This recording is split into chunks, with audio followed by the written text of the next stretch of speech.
श्री राम, हर हर महादेव। जय श्री कृष्णा, जय श्री राम, हर हर महादेव। ओम श्री गणेशाय नमः, श्री वेदपुरुषाय नमः, श्री मद्गुरु चरणकमलेभ्यो नमः। गणनाथ सरस्वती रविशुक्र बृहस्पति पंचैतां संस्मरे नित्यं वेदवाणीं प्रवर्तयेत्।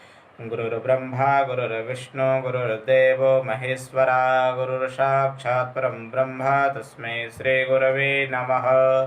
त्र्यम्बकं यजामहे सुगन्धिं पुष्टिवर्धनम् उर्वारुकमिव बन्धनात् मृत्योर्मुक्षीयमामृतात्। जय श्री राम, जय श्री कृष्णा, हर हर महादेव। आइए आज हम सब एक विषय को लेकर उपस्थित हुए हैं, जिस विषय के बारे में लोग आज के समय में बहुत ज़्यादा भ्रमित रहते हैं और कुछ लोग तो इस प्रकार से डरते हैं कि जैसा कि कितना बड़ा दोष हमारी जन्म कुंडली में उपस्थित हो गया है। तो हम आप सबके बीच में आज काल सर्प योग को लेकर उपस्थित हुए कि आखिर ये क्या है काल सर्प योग, लोग इससे क्यों घबराते हैं। घबराने की कोई आवश्यकता नहीं है। काल सर्प योग कोई बहुत बड़ा श्राप नहीं है। आप इस चीज़ को समझेंगे और सत्य निष्ठा के साथ आप इसका अध्ययन करेंगे तो आपको पता चलेगा कि काल सर्प योग होता क्या है। और काल सर्प योग के प्रति जो लोगों में नकारात्मकता फैली है, वो नकारात्मकता को सकारात्मकता में बदलने के लिए हम आप सबके सामने उपस्थित हुए हैं। सबसे पहले हम आपको यह बताना चाहते हैं कि काल सर्प योग, हमारी जन्म कुंडली में 12 घर होते हैं। 12 घर में सब अपने अपने घरों के आधिपत्य स्वामी होते हैं तथा जो उस पे विद्यमान राशि होते हैं वो भी उनके मालिक माने जाते हैं।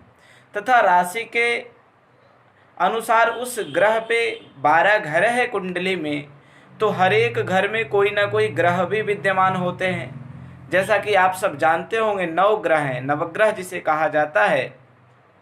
तो वह हमारी लग्न कुंडली में जो जन्म कुंडली बनाई जाती है उसमें 9 ग्रह विराजमान होते हैं और उसी के अनुसार ग्रह भी अपने अपने स्थान पे विद्यमान होते हैं। अब सवाल आता है कि आज के समय में अत्यधिक ज्योतिषी पंडित जी कह देते हैं काल सर्प योग है, अब तुम्हारे जीवन में अंधकार ही अंधकार है। तो ऐसा नहीं हो सकता है।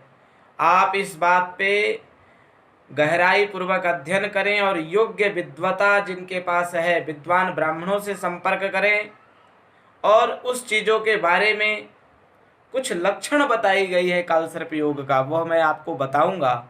और काल सर्प योग कैसे जाना जा सकता है कि काल सर्प योग है अथवा नहीं है। तो देखिए, सबसे पहले हम इस विषय पे चर्चा करते हैं कि हमारी कुंडली में घर कितने हैं। 12 घर हैं। 12 घर हमारी कुंडली में विद्यमान होते हैं, उसके अनुसार ग्रहों का उपस्थिति होना। तो अब देखते हैं कि काल सर्प योग का निर्णय आखिर कैसे करें। भाई, ज्योतिषियों को तो पता होता है कि काल सर्प योग होता कैसे है, किस प्रकार से काल सर्प योग बनता है। कभी कभी ऐसा होता है कि संपूर्ण जीवन काल सर्प योग के चक्कर में हम लोग दिन प्रतिदिन तनाव को बढ़ा करके निभा देते हैं। लास्ट में जब किसी अच्छे पढ़े लिखे पंडित तथा ज्योतिषी के पास जाते हैं तब पता चलता है कि जरे काल सर्प योग तो था ही नहीं। तो इस कारण से आप एक तो सही मार्गदर्शन लें। मार्गदर्शक आपका जो है वो सही होना चाहिए। जिस तरह से हमारी इस वीडियो से हमें पता है कि कुछ ब्राह्मण भाई को कष्ट होगा, लेकिन यह हकीकत है। जब आप किसी डॉक्टर के पास जाते हैं तो आप पहले पूछते हैं यह डॉक्टर किस चीज़ के लिए स्पेशलिस्ट है। उसी तरह से आप देखते हैं एमबीबीएस है कि नहीं है। उसी तरह से आप ब्राह्मणों के लिए भी आप देखें, आप जहाँ पे मार्गदर्शन लेने के लिए उपस्थित हो रहे हैं तो क्या वह पंडित जी पढ़े लिखे हैं अथवा नहीं हैं। अगर वह पंडित जी पढ़े लिखे हैं, जैसे कि लोग लिखते हैं शास्त्री, तो शास्त्री की उपाधि केवल प्राप्त करने से तथा लिखने से नहीं होता है, योग्यतावान होना चाहिए। व्यक्ति पढ़ लिख कर शास्त्री की उपाधि लेता है तो उसके अंदर विद्वता होती है। तो आइए हम काल सर्प योग के ऊपर जो बता रहे हैं, तो इसी प्रकार से जब ब्राह्मण के पास भी जाए तो आप प्रश्न करें कि काल सर्प योग किस प्रकार से होता है। तो विद्वानों का मत है, कहा जाता है कि काल सर्प योग जो होता है हमारी कुंडली में 12 घर के अनुसार राहु और केतु के अंतर्गत में उपस्थित होने वाले ग्रहों के अनुसार ही काल सर्प योग का निर्णय किया जाता है। अब निर्णय में क्या है, कहते हैं कि कुछ विद्वान लोग प्रश्न यह करते हैं कि काल सर्प योग अस्तित्व में कैसे आया। तो यह प्रश्न अनुचित नहीं है, क्योंकि अधिकांश ग्रंथों में सर्प योग की तो चर्चा है किंतु काल सर्प योग की चर्चा नहीं है।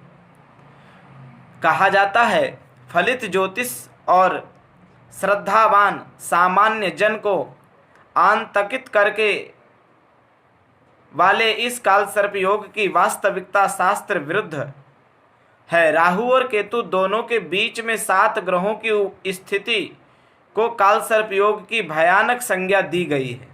कहा गया है कि राहु और केतु के अंतर्गत में अगर सभी ग्रहों का समावेश होता है तब हमारे कुंडली में काल सर्प योग पूर्ण काल सर्प योग माना जाएगा। अब दूसरी बात आती है कि काल सर्प योग का लक्षण कैसे पता किया जाए और किस प्रकार से काल सर्प योग बनता है। पहले मैं लक्षण बताऊंगा, फिर मैं काल सर्प योग कितने प्रकार के हैं और किस प्रकार से बनते हैं वह बताऊंगा। जिस गृहस्थ परिवार में अकाल मृत्यु हुई हो उस गृहस्थ परिवार में जन्म लेने वाला बालक तथा बालिका की कुंडली में काल सर्प योग पाया जाएगा। अचानक अकाल मृत्यु का मतलब क्या होता है कि आकस्मिक घटना से घटित हो जाना, सुसाइड कर लेना, जल में, एक्सीडेंट में, अगर जिस प्रकार से मृत्यु होती है उस वंश में उपस्थित होने वाला प्राणी के अंदर काल सर्प योग पाया जाएगा। उसी के साथ साथ देखा जाता है कि काल सर्प योग है क्या, कितने प्रकार के हैं काल सर्प योग। तो मैं आप सबको बताता हूं कि ज्योतिष में 12 राशियां हैं, 9 ग्रह हैं, इनके आधार पर 12 लग्न होते हैं और इनके विविध योगों के आधार पर कुल 288 प्रकार के काल सर्प योग निर्मित हो सकते हैं, परंतु हैं नहीं। प्रमुख रूप से भाव के आधार पर काल सर्प योग 12 प्रकार के होते हैं, जिनमें नाम एवं प्रभाव निम्न अनुसार है। मैं आपको बताऊंगा कि यह 12 प्रकार का काल सर्प योग कैसे और किस प्रकार से बनता है। तो आप एक बार 12 प्रकार का जो काल सर्प योग है आप उसका नाम लिख सकते हैं। सर्वप्रथम नाम है अनंत काल सर्प योग, दूसरा कुलिक काल सर्प योग, तीसरा वासुकी काल सर्प योग, तीसरा शंखपाल काल सर्प योग, पांचवा पद्म काल सर्प योग, छठा महापद्म काल सर्प योग, सातवां तक्षक काल सर्प योग, आठवां करकोटक काल सर्प योग, नवम शंखनाद शंखचूड़ काल सर्प योग, 10वां पातक काल सर्प योग, विषाक्त विषधर काल सर्प योग, शेष नाग काल सर्प योग। इस प्रकार से 12 प्रकार के काल सर्प योग कहे गए हैं शास्त्रों के अनुसार। जब हमने आपको सर्वप्रथम काल सर्प योग पहला बताया, वह कैसे बनता है यह देखिए आप सब। अनंत काल सर्प योग जो है लग्न से सप्तम भाव तक बनने वाले इस योग को अनंत काल सर्प योग कहा जाता है। इस योग के कारण जातक को मानसिक अशांति, जीवन की अस्थिरता, कपट बुद्धि, प्रतिष्ठा हानि, वैवाहिक जीवन का दुखमय होना इत्यादि प्रभाव देखने को मिलते हैं। जातक को आगे बढ़ने के लिए काफ़ी संघर्ष करना पड़ता है। ऐसा व्यक्ति निरंतर मानसिक रूप से अशांत रहता है। देखिए अनंत काल सर्प योग का जो लक्षण है, अगर वह लक्षण किसी के पास विद्यमान है तो वह पूर्ण काल सर्प योग तथा अनंत नामक काल सर्प योग उसकी कुंडली में विद्यमान होगी। दूसरा कुलिक काल सर्प योग। कुलिक काल सर्प योग का जो लक्षण है, कहा जाता है द्वितीय स्थान से अष्टम स्थान तक पड़ने वाले इस योग के कारण जातक का स्वास्थ्य प्रभावित होता है। जीवन में आर्थिक पक्ष, पैसों का संघर्ष रहता है, आय का तनाव स्थिति होती है तथा पारिवारिक विरोध एवं अपयश का भागी भी बनता है, बुराइयों को प्राप्त करता है। योग की तीव्रता के कारण विवाह में विलंब के साथ विच्छेद तक भी संभावना हो जाती है। विवाह होने के बाद उसको समस्या आ जाती है, परिवार छूट जाता है तथा कोर्ट कचहरी के मामला भी उत्पन्न हो जाते हैं। तो हमें समझना चाहिए कि गुलिक नामक काल सर्प योग है। उसी प्रकार से वासुकी काल सर्प योग जो है वो तृतीय भाव से लेकर के नवम भाव तक, शंखपाल नामक काल सर्प योग जो है वो चतुर्थ से दसम भाव तक, पद्म काल सर्प योग है पंचम से एकादश भाव तक। इसी प्रकार से महापद्म काल सर्प योग।